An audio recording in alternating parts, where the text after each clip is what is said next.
Delhi leader of opposition and former CM Atishi slammed the BJP-led Delhi government's bill on private school fee hikes, calling it a sham with no real regularity mechanism.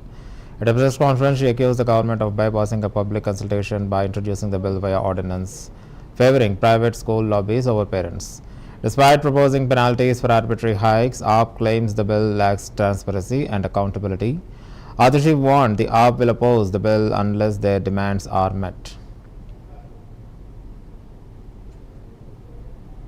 जो bill Delhi विधानसभा में table किया जाएगा, जो विधायकों को 2 दिन पहले दिया गया है, Delhi school education transparency in fixation and regulation of fees bill 2025, ये बिल सिर्फ और सिर्फ प्राइवेट स्कूल्स की फीस बढ़ सके, प्राइवेट स्कूल के मालिकों के हित में बनाया गया बिल है जो आज दिल्ली विधानसभा में पेश हो रहा है।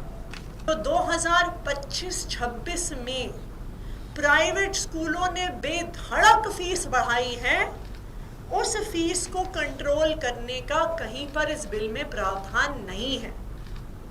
इस बिल में साफ साफ लिखा है कि 15 जुलाई तक लेटेस्ट कमिटी बननी होगी।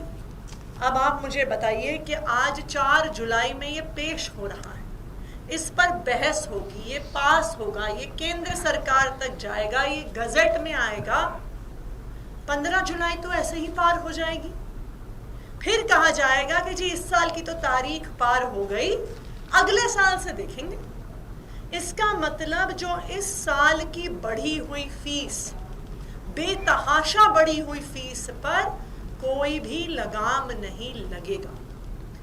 दूसरी बात, इस 13 पन्ने के बिल में कहीं पर भी प्राइवेट स्कूल के खातों को ऑडिट करने का प्रावधान नहीं है।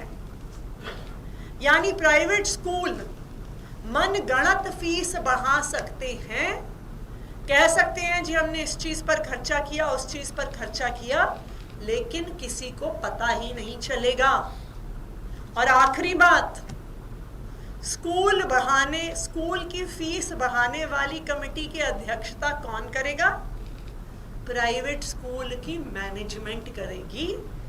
वही मैनेजमेंट जिसके खिलाफ माता पिता 40 डिग्री में सड़कों पर उतरकर प्रोटेस्ट कर रहे हैं। तो आज इस सदन में 2 मांगे हम रखने वाले हैं कि सिलेक्ट कमेटी को बिल भेजा जाए, और दूसरा कि फीस को 2024-25 के लेवल पर, पिछले साल के लेवल पर फ्रीज किया जाए, ताकि स्कूलों की मनमानी नहीं चल सके। जो बिल